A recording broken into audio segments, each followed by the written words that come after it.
我哋而家嘗試製造一個縱駐波 （longitudinal standing wave）。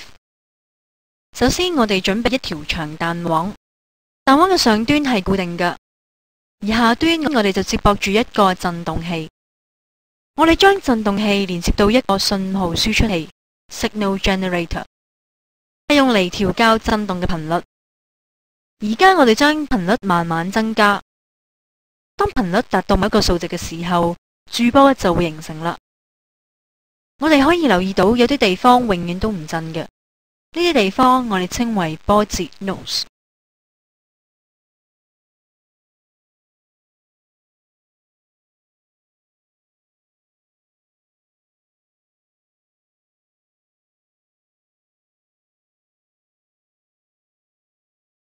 相對地，有啲地方嘅振幅永遠都係大嘅，呢啲地方我哋叫做波幅 antinose。